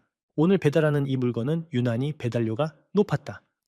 아마도 아주 비싼 물건인 모양이었다. 이것만 성공적으로 배달하면 어머니의 다음 주 병원비 일부를 해결할 수 있었다. 그 생각 하나만으로 연우는 입술을 깨물었다. 미끄러운 도로 위를 고개하듯 달리던 스쿠터가 거대한 빌딩 앞에 멈춰섰다. The Celestial. 금빛으로 빛나는 호텔의 이름은 마치 다른 세계의 입구처럼 느껴졌다. 연우는 잠시 그 위압적인 모습에 숨을 삼켰다. 자신이 입고 있는 젖은 옷과 초라한 스쿠터가 이곳과는 전혀 어울리지 않는다는 것을 본능적으로 알 수 있었다. 그녀는 주차장 한 구석에 스쿠터를 세우고 배달 상자를 품에 꼭 안았다. 상자가 비에 젖지 않도록 자신의 몸으로 가리는 것도 잊지 않았다. 호텔의 거대한 회전문을 통과하는 순간 따뜻하고 향긋한 공기가 그녀를 감쌌다. 하지만 그와 동시에 그녀를 향해 꽂히는 차가운 시선들도 느껴졌다. 로비에 있던 호텔 직원과 손님들은 마치 오물이라도 본 듯한 표정으로 그녀를 위아래로 훑어보았다. 물이 뚝뚝 떨어지는 우비비에 젖어 얼굴에 달라붙은 머리카락 고단함이 역력한 그녀의 모습은 이곳의 화려함과는 극명한 대조를 이루었다. 한 직원이 다가와 길을 막아섰다. 무세운 일이시죠? 용무가 있으시면 직원 통로를 이용해 주십시오. 목소리에는 노골적인 경계심이 담겨 있었다. 배달 왔습니다. 최상층 스카이 라운지 강민혁 고객님께 전달할 물건입니다. 연우는 최대한 침착하게 대답하며 스마트폰 화면을 보여주었다. 직원은 마지못해 고개를 끄덕이며 엘리베이터로 그녀를 안내했다. 하지만 그 짧은 순간에도 요즘 배달 기사들은 예의가 없어 라는 수군거림이 그녀의 귓가를 스쳤다. 연우는 주먹을 꽉 쥐었다. 익숙한 일이었지만 매번 상처가 되는 것은 어쩔 수 없었다. 금빛으로 장식된 엘리베이터가 부드럽게 상승하며 최고층을 향했다. 문이 열리자 로비와는 비교도 할 수 없는 화려한 세계가 눈앞에 펼쳐졌다. 파티의 소음이 그녀를 덮쳤다. 연우는 잠시 망설였다. 이 문턱을 넘어서는 순간 자신이 더 깊은 이질감과 모멸감에 빠질 것 같다는 예감이 들었다. 하지만 그녀는 돌아설 수 없었다. 그녀는 숨을 한번 크게 들이쉬고 파티장 안으로 발을 들였다. 그녀의 등장을 가장 먼저 알아챈 것은 비서 김 실장이었다. 그는 구세주라도 만난 듯한 표정으로 달려왔다. 아이고 기사님 드디어 오셨군요. 이쪽입니다. 도련님께서 애타게 기다리고 계십니다. 김 실장의 재촉에 이끌려 연우는 파티의 중앙으로 향했다. 사람들의 시선이 일제히 그녀에게로 쏠렸다. 그 시선들 속에는 호기심, 의아함, 그리고 명백한 경멸이 뒤섞여 있었다. 연우는 고개를 숙인 채 오직 발끝만 보고 걸었다. 마침내 그녀는 파티의 주인공 앞에 섰다. 소파에 비스듬히 앉아있던 남자 강민혁이 천천히 고개를 들었다. 그의 차가운 시선이 연우의 흠뻑 젖은 운동화부터 시작해 물이 떨어지는 우비자락을 거쳐 그녀가 품에 안고 있는 상자에 닿았다. 그리고 마침내 그의 오만한 눈이 고개를 숙이고 있는 그녀의 얼굴을 향했다. 내가 그 배달 기사야? 얼음장처럼 차가운 목소리였다. 그 목소리에는 앞으로 닥쳐올 폭풍의 전조가 담겨 있었다. 연우는 자신도 모르게 마른 침을 삼켰다. 거센 빗속을 뚫고 온 것보다 더한 한기가 등줄기를 타고 흘러내렸다. 운명의 만남은 그렇게 가장 최악의 형태로 시작되고 있었다. 강민혁의 차가운 질문이 소음으로 가득했던 파티장 전체에 쐐기를 박았다. 방금 전까지 들려오던 웃음소리와 음악소리가 거짓말처럼 잦아들었다. 이제 모든 시선은 파티의 중심에 선 두 사람, 화려함의 정점에 있는 남자와 비에 젖은 초라한 여자에게로 향했다. 그들의 극명한 대비는 그 자체로 하나의 잔인한 볼거리였다. 서연우는 자신에게 쏟아지는 수십 개의 눈동자를 애써 외면하며 고개를 더욱 깊이 숙였다. 그녀는 품에 안고 있던 상자를 앞으로 조심스럽게 내밀며 떨리는 목소리로 입을 열었다. 죄송합니다. 오늘 밤 폭우가 너무 심해서 도로가 통제되는 바람에 약속된 시간보다 늦었습니다. 정말 죄송합니다, 고객님. 그녀의 목소리는 빗물에 젖은 몸만큼이나 차갑게 떨리고 있었다. 예의를 갖춘 사과였지만 강민혁의 귀에는 그저 변명으로밖에 들리지 않았다. 그는 코웃음을 치며 소파에서 천천히 몸을 일으켰다. 1m 80이 넘는 큰 키가 연우의 머리 위로 거대한 그림자를 드리웠다. 조회송 그 말 한마디면 다야 내가 네 사정까지 알아야 하나 하수구에서라도 기어 나왔나 꼴 좀 봐. 내 몸에서 떨어진 빗물이 이 호텔의 최고급 대리석 바닥을 더럽히고 있는 건 알고 있어. 그의 목소리는 날카로운 칼날이 되어 연우의 심장을 후벼 팠다. 주변에서 나직한 웃음소리가 터져 나왔다. 연우는 얼굴이 불타는 듯한 수치심을 느꼈다. 그녀는 입술을 깨물며 고개를 들지 못한 채 다시 한번 사과했다. 정말 죄송합니다. 바로 닫겠습니다. 우선 주문하신 물건입니다. 그녀는 어떻게든 이 상황을 빨리 끝내고 싶었다. 이 끔찍한 공간에서 사람들의 경멸, 어린 시선 속에서 단일초라도 더 머물고 싶지 않았다. 그녀는 상자를 그에게 건네려 했다. 하지만 민혁은 받을 생각조차 하지 않고 한 걸음 뒤로 물러섰다. 마치 더러운 것과 접촉하기라도 싫다는 듯이. 어디다 그 더러운 손을 내밀어. 너 같은 사람들은 우리 같은 사람들을 위해 제 시간에 물건이나 갖다 바치면 되는 거야. 그 간단한 임무 하나 완수하지 못했으면서 뭘 잘했다고 고개를 빳빳이 들고 있어. 그의 말은 점점 더 잔인해졌다. 그는 연우의 존재 자체를 모욕하며 자신의 권력을 확인하고 있었다. 파티에 모인 사람들은 흥미로운 연극을 관람하듯 두 사람을 지켜보았다. 몇몇은 불편한 기색을 비쳤지만 천일그룹의 후계자에게 감히 맞설 수 있는 사람은 아무도 없었다. 그의 친구 박지훈조차 그저 어깨를 으쓱하며 샴페인을 홀짝일 뿐이었다. 연우의 눈에 뜨거운 눈물이 차올랐다. 아무리 힘들고 서러워도 꾹 참아왔던 눈물이었다. 하지만 지금 이 순간 그녀의 인격은 산산조각 나고 있었다. 그녀는 가난했지만 단 한 번도 자신을 부끄럽게 여긴 적이 없었다. 땀 흘려 돈을 버는 자신의 삶이 부끄럽다고 생각한 적이 없었다. 그런데 이 남자는 그녀의 모든 것을 부정하고 짓밟고 있었다. 그녀의 머릿속은 복잡하게 얽혔다. 병상에 누워있는 어머니의 얼굴, 이번 달 내야 할 병원비 고지서, 그리고 이 배달만 마치면 받을 수 있는 수수료. 현실의 무게가 그녀의 어깨를 짓눌렀다. 그녀는 여기서 무너질 수 없었다. 고객님, 정말 죄송하지만 이 물건을 받아주십시오. 저는 이만 가봐야 에어딜가. 민혁이 그녀의 말을 잘랐다. 그의 눈에 장난기 어린 잔혹함이 스쳤다. 그는 이 먹잇감을 이대로 순순히 놓아줄 생각이 없어 보였다. 그 상자 저기 테이블 위에 올려놔. 내 손에서 직접 받고 싶지 않으니까. 그리고 내 시야에서 당장 사라져. 그는 손가락으로 근처에 반짝이는 유리 테이블을 가리켰다. 연우는 더 이상의 모욕을 견디기 힘들어 그의 말에 따르기로 했다. 그녀는 차가운 굴욕감과 서러움으로 떨리는 손을 애써 진정시키며 테이블로 다가갔다. 한 걸음 한 걸음이 마치 가시밭길을 걷는 것처럼 고통스러웠다. 그녀가 상자를 테이블 위에 조심스럽게 내려놓으려는 바로 그 순간이었다. 자신의 위세를 과시하며 샴페인 잔을 들려던 민혁이 무심코 팔을 휘저었다. 그의 손등이 상자를 들고 있던 연우의 팔을 강하게 쳤다. 아, 연우의 짧은 비명과 함께 그녀의 손에 들려있던 상자가 공중으로 떴다가 그대로 바닥으로 곤두박질 쳤다. 코아직, 고요해진 파티장에 대리석 바닥과 상자가 부딪히며 내는 파열음이 날카롭게 울려 퍼졌다. 최고급 벨벳으로 포장된 상자의 모서리가 찌그러지고 그 안에서 무언가 복잡한 기계 부품이 부서지는 듯한 불길한 소리가 새어나왔다. 순간 파티장 전체에 숨 막히는 정적이 흘렀다. 모든 사람들의 시선이 바닥에 나뒹구는 상자에 고정되었다. 정적을 깬 것은 강민혁의 분노에 찬 고함이었다. 이런 미친 네가 지금 무슨 짓을 한 줄 알아? 그는 자신의 실수는 순식간에 잊은 채 모든 책임을 연우에게 돌렸다. 그의 얼굴은 분노로 붉게 달아올랐다. 그는 바닥에 떨어진 상자를 가리키며 연우에게 달려들듯이 소리쳤다. 이 멍청한 게 눈은 장식으로 달고 다녀. 이게 뭔지 알기나 해. 스위스 장인이 1년 동안 만든 단 하나뿐인 시계란 말이야. 연우는 충격으로 온몸이 굳어버렸다. 그녀는 파랗게 질린 얼굴로 민혁과 바닥의 상자를 번갈아 보며 중얼거렸다.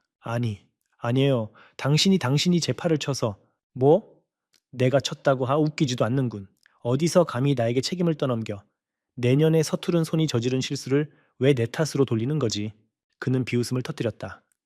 그 웃음소리는 악마의 것과도 같았다. 뚝뚝거리 같다. 그는 마치 세상에서 가장 재미있는 농담이라도 들은 것처럼 연우를 조롱했다. 사고 내까지 쓰게 감히 나랑 얽혀서 사고를 논할 자격이나 된다고 생각해. 좋다 이거야. 어디 한번 보상해봐. 네 인생을 전부 갖다 바쳐도 모자랄 테니까. 그는 연우의 턱 끝까지 다가와 그녀의 귓가에 경멸을 담아 속삭였다. 그의 입에서 나온 말은 비수가 되어 연우의 마지막 남은 자존심까지 갈기갈기 찢어 놓았다. 내가 가진 모든 것, 네 집, 내 가족, 내 장기까지 전부 다 팔아도 이거 하나 보상 못해. 알겠어. 그 말이 파티장에 울려 퍼지는 순간 연우의 세상이 무너져 내렸다. 눈앞이 흐려지면서 뜨거운 눈물이 뺨을 타고 흘러내렸다. 억울함, 분노스러움, 그리고 깊은 절망감이 그녀의 온몸을 휘감았다. 주변 사람들의 수군거림이 마치 먼 곳에서 들려오는 소리처럼 웅궁거렸다. 그녀는 완전히 혼자였다. 이 화려하고 잔인한 세계에 내던져진 채 누구의 도움도 받을 수 없는 무력한 존재였다. 강민혁은 자신의 권력으로 그녀를 완벽하게 고립시키고 짓밟아 버렸다. 그는 승리감에 도취된 표정으로 눈물을 흘리는 그녀를 내려다보았다. 이제 연극은 끝났다. 남은 것은 패배한 자의 퇴장뿐이었다. 하지만 그 순간 아무도 예상하지 못했던 일이 일어났다.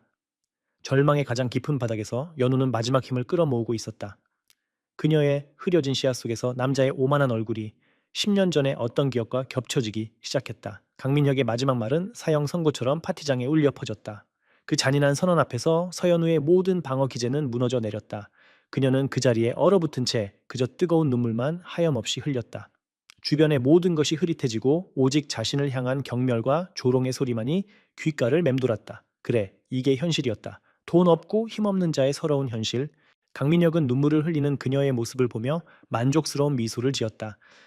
그는 언제나 그랬듯 자신의 힘으로 상대를 완벽하게 굴복시키는 것에서 희열을 느꼈다. 이 하찮은 배달기사에게 자신의 위치를 감히 넘볼 수 없는 세상의 질서를 똑똑히 가르쳐 준 것 같아 통쾌하기까지 했다. 이제 남은 것은 그녀가 무릎을 꿇고 용서를 빌거나 울면서 도망치는 것뿐이라고 생각했다. 하지만 그의 예상은 완전히 빗나갔다. 흐느끼던 연우의 어깨가 서서히 멎었다. 뺨을 타고 흐르던 눈물이 멈췄다. 그녀는 떨리는 손으로 눈가를 거칠게 닦아냈다. 그리고는 마치 바닷속 깊은 곳에서 떠오르듯 길고 깊은 숨을 내쉬었다. 그 숨결에는 더 이상 절망만이 아닌 차갑게 얼어붙은 무언가가 섞여 있었다. 파티장의 사람들은 그녀의 갑작스러운 변화를 의아하게 지켜보았다. 방금 전까지 무너져 내리던 여자의 모습은 온데간데 없었다. 연우는 아주 천천히 고개를 들었다. 지금까지 바닥만 향했던 그녀의 시선이 처음으로 강민혁을 정면으로 향했다. 눈물로 젖은 그녀의 눈은 붉게 충혈되어 있었지만 그 안에는 더 이상 두려움이나 굴욕감은 없었다. 대신 그 자리를 채운 것은 의해할 수 없는 깊은 슬픔과 섬뜩할 정도의 차가운 분노, 그리고 지독한 원망이었다. 강민혁은 그 눈빛과 마주하는 순간 자신도 모르게 움찔했다. 먹잇감의 눈이라고 하기에는 너무나도 강렬하고 너무나도 많은 이야기를 담고 있었다. 그는 불쾌감에 미간을 찌푸리며 또 다른 독서를 내뱉으려 했다. 바로 그 순간이었다. 연우는 아무 말 없이 굳은 결심을 한 사람처럼 천천히 손을 들어 올렸다. 그리고 빗물에 젖어 이마에 달라붙어 있던 머리카락을 쓸어 넘겼다. 그녀의 관자놀이. 화려한 샹들리에의 금빛 조명이 그곳을 정통으로 비추었다. 그리고 그 빛 아래 희미하지만 선명한 하나의 선이 모습을 드러냈다. 오래된 상처가 아물며 남긴 하얗고 가느다란 흉터였다. 평소에는 머리카락에 가려져 잘 보이지 않았을 그 흉터가 지금 이 순간만큼은 그 어떤 보석보다도 뚜렷하게 빛나고 있었다. 강민혁의 시선이 무심코 그 흉터에 닿았다. 처음에는 그저 얼굴에 난 작은 흠집이라고 생각했다. 하지만 그녀의 집요한 시선과 그 흉터가 기묘하게 겹쳐지면서 그의 머릿속 깊은 곳 두꺼운 망각의 먼지 아래 봉인되어 있던 판도라의 상자가 열리기 시작했다. 미 머릿속에서 날카로운 이명이 울렸다. 눈앞에 화려한 파티장 풍경이 순식간에 암전되고 전혀 다른 이미지가 섬광처럼 터져나왔다. 비에 젖은 아스팔트 위를 미끄러지는 타이어의 비명소리, 코를 찌르는 가솔린 냄새와 피비린내, 그리고 세상을 뒤흔드는 듯한 굉음과 함께 박살나는 유리 파편들. 18 살의 강민혁. 아버지 몰래 끌고 나온 검은색 스포츠카의 운전석에서 그는 술에 취해 친구들과 웃고 떠들고 있었다. 빗길을 질주하는 쾌감에 취해 세상이 모두 그의 발 아래 있는 것만 같아졌다. 그때였다. 헤드라이트 불빛 속으로 갑자기 낡고 작은 세단 한 대가 나타났다. 피할 틈도 없었다. 쿵 하는 둔탁하고 끔찍한 충격이 온몸을 뒤흔들었다. 혼돈, 비명, 찌그러진 차체, 사이렌 소리. 그는 사고의 충격으로 잠시 정신을 잃었다가 구급대원의 목소리에 눈을 떴다. 그의 눈에 들어온 것은 끔찍한 광경이었다. 들것에 실려 나가는 한 남자. 미동도 없이 축 늘어져 있었다. 그리고 그 옆에서 한 어린 소녀가 피를 흘리며 울부짖고 있었다. 아바 아바 일어나 제발. 소녀의 얼굴, 정확히는 관자놀이 부근에서 붉은 피가 흘러내리고 있었다. 그 상처의 모양, 그 위치, 기억의 파편은 아버지의 서재로 이어졌다.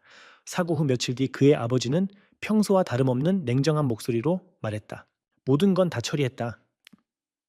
그 가족에게는 두둑한 보상금을 줬어. 그들은 다른 도시로 이사 갈 거고 이 일에 대해서는 평생 입을 다물 거다.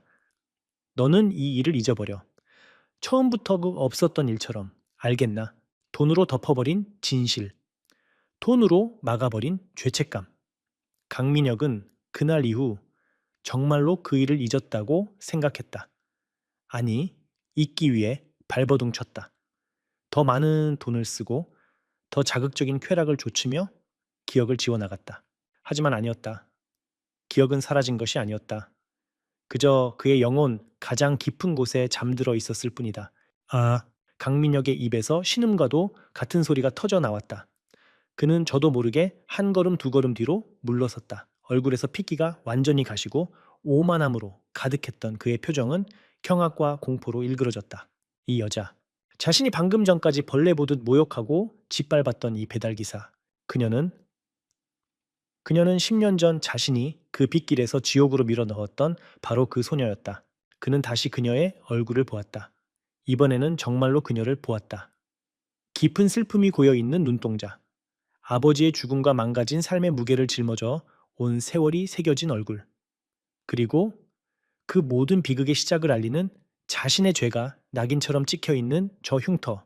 바닥에 나뒹구는 박살난 시계 상자가 갑자기 우습게 느껴졌다.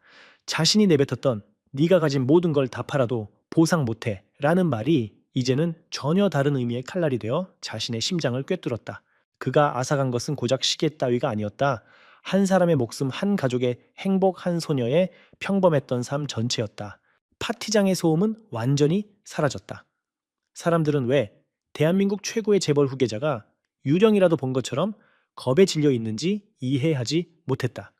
그들은 그저 강민혁의 얼굴이 하얗게 질리고 그의 온몸이 사시나무처럼 떨리고 있는 것을 목격할 뿐이었다. 서현우는 아무 말도 하지 않았다. 할 필요가 없었다. 그녀의 존재 자체가, 그녀의 눈빛과 그녀의 흉터가 그에게 가장 끔찍한 심판을 내리고 있었다. 네오, 너는... 강민혁은 무언가 말을 하려 했지만 목소리가 나오지 않았다. 목구멍에 거대한 돌덩이라도 걸린 듯 그저 마른 숨만 새어 나왔다. 오만과 특권 의식으로 쌓아 올린 그의 세계가 한순간에 와르르 무너져 내리고 있었다. 두 사람은 화려한 파티의 한가운데서 시간을 넘어 서로를 마주보고 서 있었다. 한 명은 씻을 수 없는 죄를 지은 가해자로, 다른 한 명은 그 죄의 증거가 되어 나타난 피해자로, 그들 사이에는 10년이라는 세월과 하나의 죽음이라는 건널 수 없는 강이 흐르고 있었다. 시간이 멈춘 듯했다. 아니, 어쩌면 10년의 세월이 압축되어 강민혁의 눈앞에서 폭발하고 있었다. 그의 뇌는 눈앞의 현실을 받아들이기를 거부했다. 온몸의 피가 차갑게 식어 발끝으로 가라앉는 느낌이었다. 세상의 모든 소리가 사라지고 오직 자신의 심장이 공포에 질려 미친 듯이 울리는 소리만 들렸다. 그의 친구 박지훈이 보다 못해 다가왔다. 민혁아, 괜찮아. 너 안색이 왜 이래? 이 여자 누구야? 아는 사람이야. 지훈이 그의 팔을 잡았지만 민혁은 그 손을 미친 사람처럼 뿌리쳤다. 재호리가 건드리지 마. 그의 날카로운 외침에 지훈은 물론 주변의 모든 사람들이 움찔했다. 방금 전까지 세상을 호령하던 오만한 지배자의 모습은 온데간데 없었다. 겁에 질린 채 구석에 몰린 짐승. 지금의 강민혁은 정확히 그 모습이었다. 그의 혼란과 공포를 비웃기라도 하듯 파티장에 다시 잔잔한 음악이 흐르기 시작했다. 누군가 어색한 분위기를 무마하기 위해 재생한 모양이었다. 하지만 그 아름다운 선율은 지금 이 순간 강민혁에게는 지옥의 배경음악처럼 들렸다. 화려한 조명값 비싼 음식 사람들의 가식적인 얼굴. 이 모든 것이 그를 질식시킬 듯한 거대한 위선 덩어리로 보였다. 그 지옥의 한가운데서 서연우가 드디어 입을 열었다. 그녀의 목소리는 더 이상 떨리지 않았다. 빗물처럼 차갑고 강철처럼 단단했다. 10년 동안 골마 터진 상처와 응어리진 한을 담은 목소리였다. 그녀는 바닥에 떨어진 박살, 난 시계 상자를 잠시 내려다보았다. 그리고는 다시 고개를 들어 공포에 질려 있는 강민혁의 눈을 똑바로 응시했다. 내 말이 맞아요? 그녀의 첫 마디에 파티장이 다시 한번 술렁겼다. 사람들은 그녀가 드디어 굴복하는 것이라고 생각했다. 하지만 이어지는 그녀의 말은 모두의 예상을 완전히 뒤엎었다. 제가 가진 모든 걸 다 팔아도 이 시계 하나 값도 안 되겠죠? 고작 몇 푼 안 되는 배달 수수료를 벌기 위해 이 빗속을 뚫고 온 저 같은 사람에게는 상상도 할 수 없는 금액일 테니까요. 그녀의 목소리는 담담했다. 비꼬거나 원망하는 투가 아니었다. 그저 명백한 사실을 인정하는 듯한 말투였다.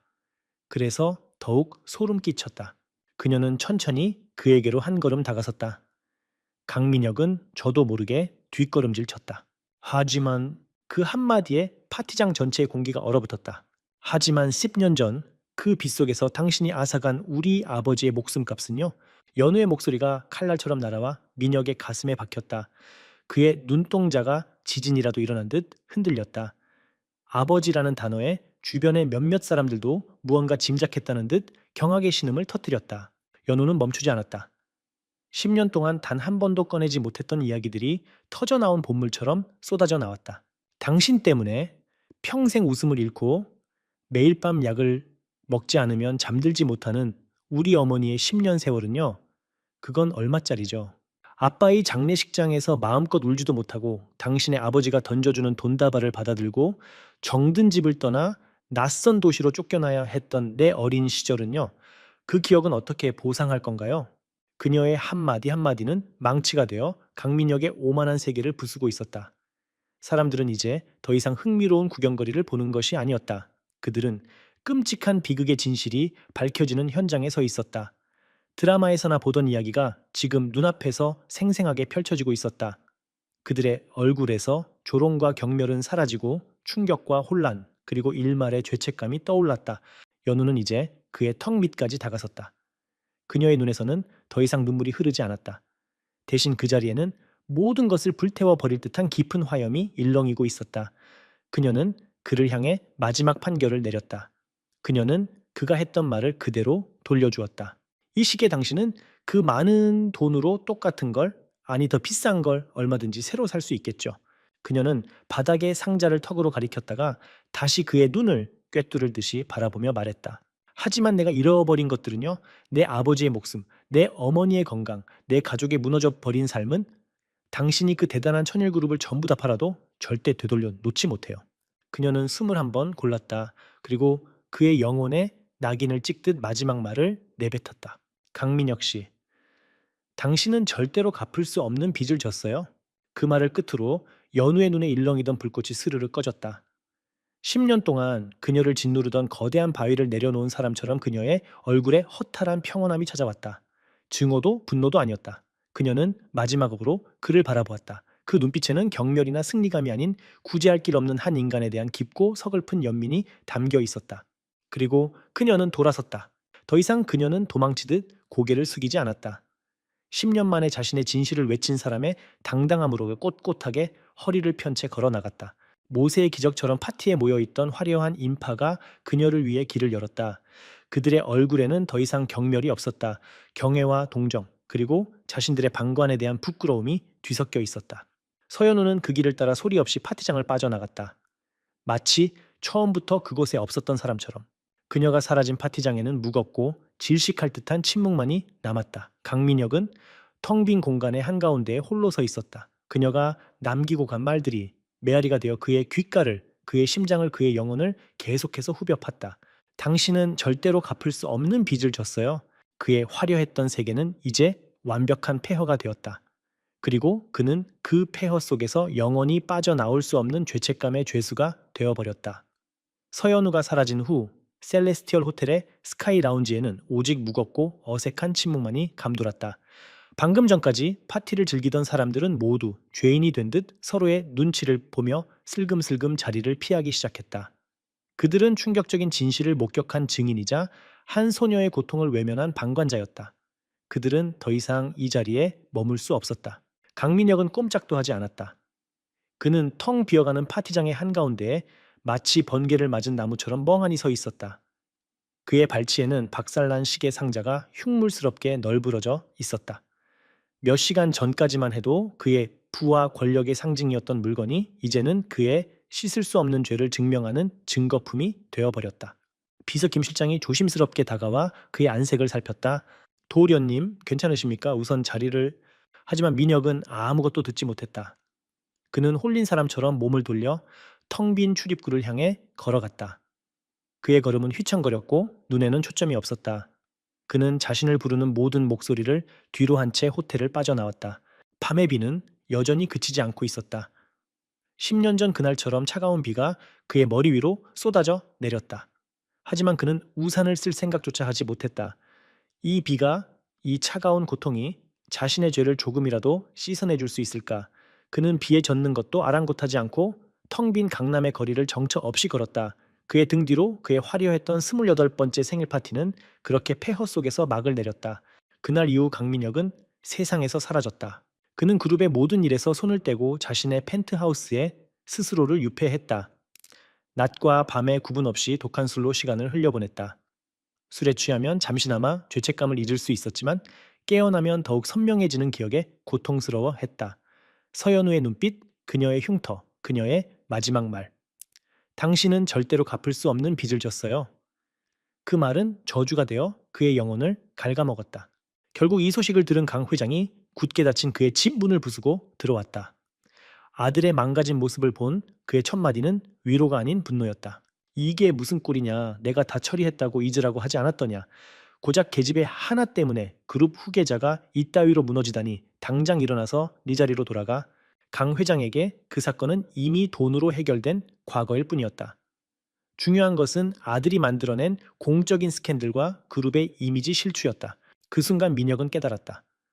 자신의 아버지는 영원히 이해하지 못할 것이다. 그에게 사람의 목숨값은 그저 지폐 몇 장의 가치에 불과했다. 이 죄는 아버지의 돈으로 해결할 수 있는 문제가 아니었다. 오롯이 자신이 짊어지고 가야 할 십자가였다. 그는 처음으로 아버지에게 반항했다. 아니요, 아버지. 저는 돌아가지 않아요. 아니, 돌아갈 자격이 없습니다. 그날 이후 강민혁은 정말로 다른 사람이 되었다. 그는 더 이상 술을 마시지 않았다. 대신 그는 자신의 모든 자원과 능력을 이용해 지난 10년간의 서연우의 삶을 추적하기 시작했다. 그녀가 얼마나 힘겹게 살아왔는지, 아픈 어머니를 돌보기 위해 어떤 아르바이트까지 했는지, 명문대에 다니면서도 등록금을 걱정해야 했던 그녀의 고통을 그는 하나하나 알아갔다. 그가 외면했던 진실의 무게는 그가 상상했던 것보다 훨씬 더 무거웠다. 그는 그녀에게 직접 나타나 용서를 구할 수 없다는 것을 알았다. 그것은 또 다른 폭력이자 이기심일 뿐이었다. 돈으로 보상하려는 시도는 그녀를 2번 모욕하는 짓이었다. 그가 할 수 있는 일은 단 하나뿐이었다. 몇 달 후 3살 재단이라는 이름의 작은 재단이 설립되었다. 음주운전 사고 피해자 가족들을 지원하고 그 자녀들에게 장학금을 지급하는 비영리 재단이었다. 재단의 설립자는 자신의 신분을 철저히 숨긴 채 막대한 개인 자산을 재단에 쏟아부었다. 강민혁은 재단의 이사장이라는 이름뿐인 직함 뒤에 숨지 않았다. 그는 매일 재단으로 출근해 직접 피해자들의 서류를 검토하고 그들의 사연을 읽었다. 그는 그들의 고통스러운 이야기 속에서 자신의 죄를 마주했다. 때로는 상담 전화를 직접 받으며 절망에 빠진 사람들의 목소리를 들었다. 그것은 그가 스스로에게 내린 고통스러운 형벌이자 유일한 속죄의 방식이었다. 그리고 1년의 시간이 흘렀다. 서연우의 삶은 많이 안정되었다. 어머니는 최고의 의료진에게 치료를 받았고 기적처럼 병세가 호전되었다. 누가 지원했는지 알 수 없는 익명의 후원자 덕분이었다. 연우는 무사히 대학을 수석으로 졸업하고 좋은 회사에 취직했다. 그녀의 얼굴에서는 고단함 대신 미래에 대한 조심스러운 희망이 엿보였다. 어느 주말 저녁 그녀는 거실에서 뉴스를 보고 있었다. 뉴스에서는 최근 사회적으로 큰 반향을 일으키고 있는 세살 재단에 대한 심층 보도를 하고 있었다. 앵커는 베일에 쌓인 설립자에 대해 이야기하며 재단 활동 중에 우연히 찍힌 그의 사진 한 장을 공개했다. 화면 속에 나타난 남자의 모습에 연우는 숨을 멈췄다. 1년 전에 오만하고 화려했던 남자는 없었다. 살이 많이 빠지고 수척해진 얼굴, 값비싼 명품 대신 평범한 셔츠 차림. 하지만 연우를 가장 놀라게 한 것은 그의 눈빛이었다. 공허하고 차갑던 그의 눈은 이제 깊은 슬픔과 회한, 그리고 타인의 고통을 진심으로 헤아리는 듯한 연민으로 가득 차 있었다. 그는 한 피해자 유가족의 손을 잡고 그들의 이야기를 경청하고 있었다. 연우는 모든 것을 직감했다. 그 익명의 후원자도 이 재단도 모두 그 남자로부터 시작된 것임을. 그녀는 가만히 TV를 껐다. 마음속에서 복잡한 감정이 휘몰아쳤다. 용서라는 단어는 이 모든 비극을 설명하기에 너무나도 가벼웠다. 아버지는 돌아오지 않고 사라진 10년의 세월도 되돌릴 수 없다. 하지만 분노와 증오도 더 이상 그녀를 지배하지 않았다. 대신 그 자리에는 씁쓸하지만 기묘한 안도감이 찾아왔다. 그날 밤 그녀가 던졌던 진실의 외침이 한 인간을 완전히 바꾸어 놓았다. 그녀의 비극이 또 다른 비극을 막는 씨앗이 된 것이다. 연우는 창가로 다가섰다. 1년 전 그날처럼 비가 내리던 하늘은 이제 구름 한 점 없이 맑게 개어 있었다. 그녀는 그 파란 하늘을 보며 희미하게 미소 지었다. 그것은 슬픔도 기쁨도 아닌 모든 것을 통과해 온 자의 평온한 미소였다. 그녀는 자신의 아버지를 되찾을 수 없지만 자신의 미래를 되찾았다. 그리고 그는 그만의 방식으로 영원히 갚을 수 없을 것 같았던 그 빚을 평생에 걸쳐 갚아나가기 시작했다.